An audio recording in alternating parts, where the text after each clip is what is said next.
Stiker. Oke itu.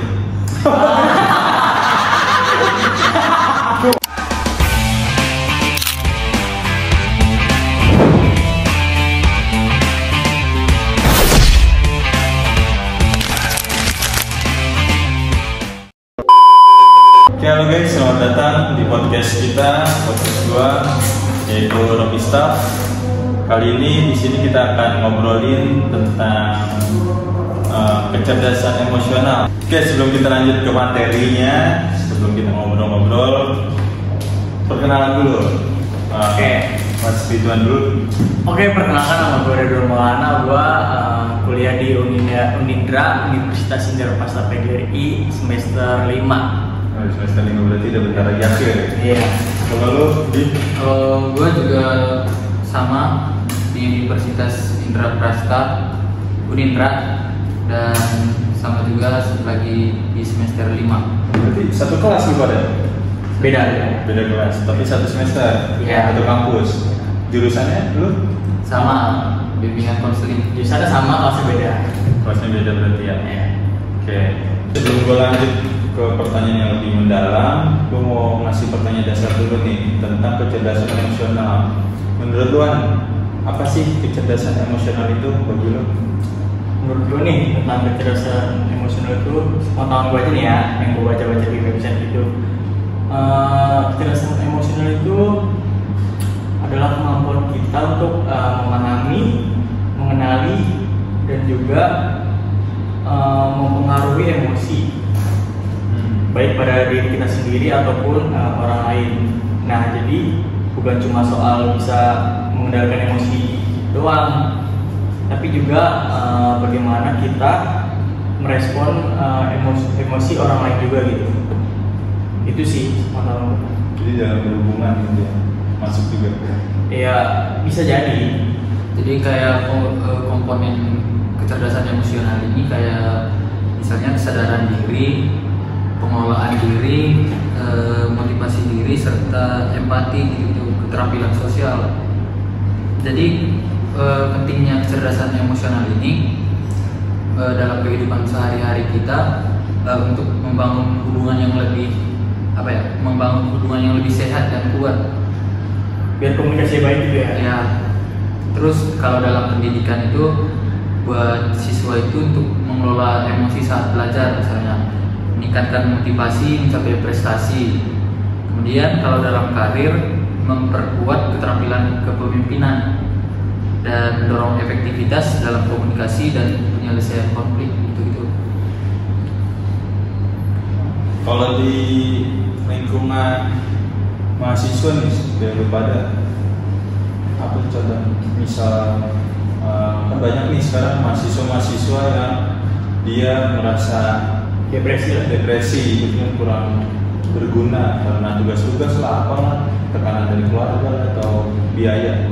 Itu menurut kalian gimana cara penanggapan atau cara penanganannya kalau kita ketemu kasus seperti itu? Kalau menurut gua seharusnya yang pertama-tama sebelum dia, kalau sudah terlanjur ini kecemplung ke dunia perkuliahan, dia harusnya jalanin saja. Jadi kalau seperti itu, mahasiswa dapat mengenali dan menerima kondisi dirinya sendiri terlebih dahulu, sadari masalahnya, akui bahwa ada perasaan sedih, putus asa atau kehilangan minat yang berkepanjangan, lalu terbuka pada diri sendiri.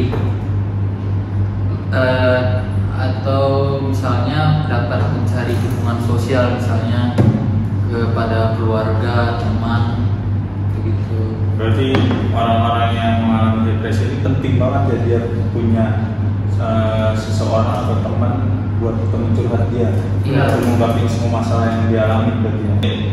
Tapi kalau misalnya ada mungkin dari teman-teman semuanya yang di rumah dia sudah mulai merasakan tanda-tanda dari depresi, tapi dia mau mengungkapin masalah-masalahnya itu nggak punya teman misalnya, atau dari lingkungan keluarganya itu nggak ada yang mungkin dia udah nyoba buat cerita, cuma dia nggak merasa ada dukungan yang dikasih dari keluarga tersebut. Ada saran nggak coba? Kalau menurut gue sih, kalau misalnya punya tempat cerita gitu ya, bisa pergi ke konselor gitu buat melaksanain konseling gitu, biar bisa semua ceritain unek-unek sama konselor semuanya. Begitu untuk di Uniter sendiri ada nggak sih tempat-tempat buat kita melakukan Ada. Biasanya disebutnya apa tuh? PBK gitu kan. PBK di Mitra ada. PTU yang Mas Arin. Nah itu tadi di seputaran kampus ya mahasiswa. Kemudian kalau misalnya di sekitaran rumah tangga keluarga, ada nggak sih dampak-dampak yang bisa muncul, dampak negatif terutama dari kurangan kecerdasan emosional tadi? Kalau orang tuanya kurang memiliki kecerdasan emosional yang baik, mungkin dampaknya bisa terjadi pada anaknya. Mungkin anaknya juga nanti punya kecerdasan emosional yang kurang baik dan kurang bisa bersosialisasi dan berbaur dengan teman sebayanya, karena itu tadi kecerdasan emosionalnya kurang baik. Misalnya dia tidak mudah memahami sesamanya. Jadi karena dia kurang mendapatkan perhatian atau dukungan dari orang tuanya, sehingga berdampak ke anak tersebut. Iya. Ada nggak sih saran-saran atau kegiatan-kegiatan yang mungkin bisa dilakuin sama para orang tua di luar sana yang mungkin sekarang ini merasa kok saya belum begitu bisa menjadi sosok orang tua yang baik buat anak? Ada nggak sih? Kalau menurut gue nih ya, perbanyak sadar diri sih, introspeksi diri ya, diri. Karena kita perlu belajar mengenali emosi orang lain dan diri kita juga. Gitu. Oke, jadi buat para orang tua nggak ada kata terlambat ya buat untuk menjadi yang lebih benar, yang lebih baik. Banyak introspeksi diri. Introspeksi diri, banyak belajar. Stiker. Oke, jadi buat para orang tua di luar sana yang mungkin masih ngerasa kurang, ya, bukan kurang sih sebenarnya, semuanya pasti udah berusaha semaksimal mungkin, cuma masih mungkin kurang maksimal ya dalam mendidik anak-anaknya, dalam memberikan kasih sayang, perhatian kepada anaknya, perlu diperhatikan kembali gitu ya, introspeksi masing-masing. Gak ada kata-kata terlambat. Oke, tadi kan buat mereka yang sudah tahu ya kalau mereka itu memiliki kecerdasan emosional yang kurang. Kemudian ada nggak sih tanda-tanda yang bisa kita lihat biar kita tahu oh ternyata dari anggota keluarga kita ada yang kecerdasan emosionalnya kurang? Itu ada nggak sih tanda-tandanya? Tanya ke Lubi, ada nggak sih tanda-tanda yang bisa kita lihat misalnya dari orang sekitar kita ya, terutama anggota keluarga kita, yang kita bisa tahu kalau dia ini kecerdasan emosionalnya itu sedang kurang baik misalnya? Ada nggak? Tanda-tandanya kayak misalnya dia sulit mengontrol emosi, terus dia mudah marah atau mudah tersinggung terhadap hal-hal kecil aja gitu. Terus dia tidak bisa memahami diri sendiri dan emosi dirinya sendiri.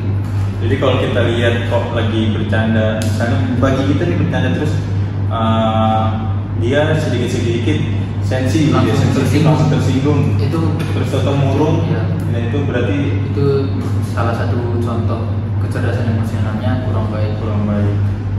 Kemudian buat gue nih Wan, ngancem nih. Dan tadi pertanyaannya alhamdulillah udah dijawab ya. Gue juga udah mulai paham sedikit-sedikit.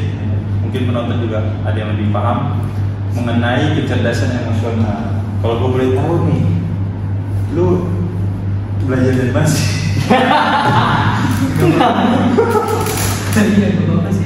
Kalau gue boleh tahu nih, kalau di BK berarti diajarin tentang kecerdasan emosional itu, cara penanganannya, ciri-cirinya, dampaknya, itu berarti diajari juga ya? Diajari, itu mata kuliahnya kesehatan mental. Semester lalu di semester 4. Semester 4 kesehatan mental. Gue kira tuh itu cuma buat psikolog doang, berarti enggak ya? Nah, Kebetulan BK kan memang belajar psikologi juga, jadi kita sedikit-sedikit belajar. tahu pahamnya apa yang mana dengan tentang psikolog itu. Ya, mungkin nggak sedalam program pendidikan psikolognya apa sendiri ya. Cuma kayak basic psikolog aja, basic dasar. Kalau menurut duluan di Indonesia ini tentang penanganan atau pemahaman masyarakat terhadap kecerdasan emosional ini udah cukup baik nggak sih? Menurut gue sih belum.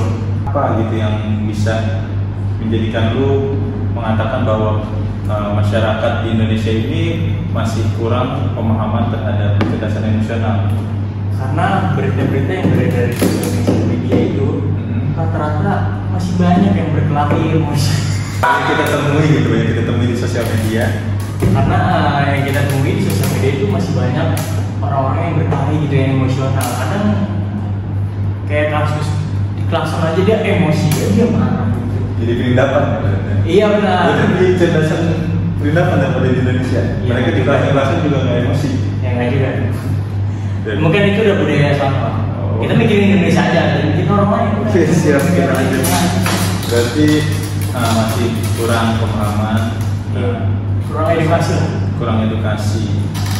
Kira-kira ada nggak sih cita-cita lu pada buat menyadarkan masyarakat betapa pentingnya pemahaman terhadap kecerdasan emosional itu sendiri? Ada nggak? Gue mau ngelakuin ini nih, ntar di masa depan setelah gue lulus, ada nggak? Seharusnya kita memang harus saling meningkatkan kecerdasan emosional kita sesama, karena dampaknya bukan untuk diri kita sendiri, tapi berdampak juga buat orang-orang di sekitar kita. Kemudian gue mau nanya nih ke lu berdua, ada nggak sih dari kalian yang dari sekarang udah punya planning, nanti gue setelah lulus mau ngelakuin sesuatu nih buat menyadarkan, mungkin ya untuk menyadarkan kepada masyarakat umum betapa pentingnya kecerdasan emosional ini, khususnya buat diri sendiri dan umumnya buat orang lain. Ada nggak? Kalau gue sih ya, gue bakal bikin konten tentang edukasi di sosial media, terutama TikTok ya. Itu kan gampang FYP kan. Tapi gue bakal nge-share ke IG itu juga sih. Tapi yang gue permasalahin itu alat-alatnya yang mahal. Karena kan nggak mungkin juga kita bikin konten, kualitas kameranya jelek, bener nggak? Iya benar. Iya kan, saya mau nonton kualitas jelek. Curhat. Ya nggak apa-apa. Berarti mau jadi TikTokers nih, kalau si Ridwan. Konten edukasi TikTok kita. Dan kreator Iya, tentang kesehatan mental. Kalau buat Robi sendiri gimana Bi? Kalau gue nggak ada planning, tapi gue mau kasih tahu buat penonton kalau kecerdasan emosional itu penting buat diri kita sendiri dan orang-orang di sekitar kita untuk bisa membuat hubungan kita semakin erat. Udah. Oke, tadi ada sedikit masukan ya dari si Robi tentang pentingnya kecerdasan emosional. Kalau dari Ridwan, ada nggak motivasi-motivasi yang mau disampaikan ke penonton di rumah tentang kecerdasan emosional biar mereka lebih matang buat tahu lebih dalam tentang pemahaman kecerdasan emosional? Jadi menurut gue tuh langkah pertama itu bisa ngelakuin hal yang namanya kesadaran diri. Bener nggak? Karena sadar diri itu penting, men. Iya bro. Nah, kita juga perlu belajar nih mengenali emosi satu sama lain gitu. Kadang kan terkadang ya kita nggak sadar nih kalau kita sedang marah, cemas, atau bahkan stres. Nah, kalau bisa tuh kita mengenali emosi kita itu lebih dalam. Jadi kita bisa lebih mudah mengelola reaksi kita terhadap emosi itu sendiri. Berarti kita harus menyadari mengenal diri kita sendiri. Ya, benar. Sebelum mengenal orang lain kita harus mengenal diri kita. Karena itu bahaya banget. Dampaknya nggak cuma ke kita doang, buat ke orang lain itu bahaya. Terutama orang sekitar kita. Ya, benar. Kalau buat Mas Robi sendiri ada nggak? Tapi kalau misalnya kita punya keluarga, sahabat atau siapapun yang mengalami depresi gitu, kita bisa dengarkan mereka dengan tunjukkan empati kita terhadap mereka. Ciptakan ruang yang nyaman bagi mereka untuk berbicara tentang perasaan yang mereka alami saat ini. Ini pesan dari sang maestro kita, Robista Barus, seorang dari suku Karo. Berikan pengakuan kecil terhadap mereka. Apresiasi gitu ya. Apresiasi. Misalnya dia melakukan hal-hal yang misalnya kalau biasanya dia malas mandi, tiba-tiba jadi rajin mandi, berikan apresiasi terhadap hal tersebut. Berarti sedikit perubahan yang positif tuh. Iya. Benar-benar kita khususnya sebagai orang tua yang di sana harus memberikan apresiasi, walaupun itu mungkin bagi kita yang orang dewasa itu hal yang sepele, cuma bagi anak-anak kecil yang pengalamannya masih sedikit itu perlu diapresiasi yang kayak gitu. Oke, jadi mungkin itu aja dulu ya dari pertemuan kita. Nilai penting, pembelajaran penting yang bisa gue ambil dari podcast kita pada hari ini positif banget nih. Jadi kecerdasan emosional itu penting banget ya buat kita diri sendiri dan juga buat orang-orang yang ada di sekitar kita, terutama buat para orang tua yang di situ notabene sebagai madrasah pertama buat anak-anaknya. Jadi kecerdasan emosional itu sangat penting banget ya. Dan tadi tanda-tandanya juga bisa kita pahami. Itu yang pertama, dia sering murung, dia orang yang sensitif gitu ya. Hal-hal yang kecil dia sensitif. Kemudian cara penanganannya itu kalau misalnya kita udah menyadari, oh kayaknya gua udah mulai mengalami depresi, itu berarti kita harus segera mencari teman atau keluarga untuk teman curhat. Kita ungkapin semua masalah-masalah kita, unek-unek kita yang ada di dalam hati kita, dan sampai ditahan, dipendam sampai nantinya pasti akan meledak, pasti. Jangan sampai. Mungkin itu aja dari podcast Robista pada hari ini. Sampai jumpa di video berikutnya di konten-konten kita podcast positif. Tentunya kita akan membangun, menyadarkan masyarakat untuk lebih sehat, terutama mentalnya. Sampai jumpa.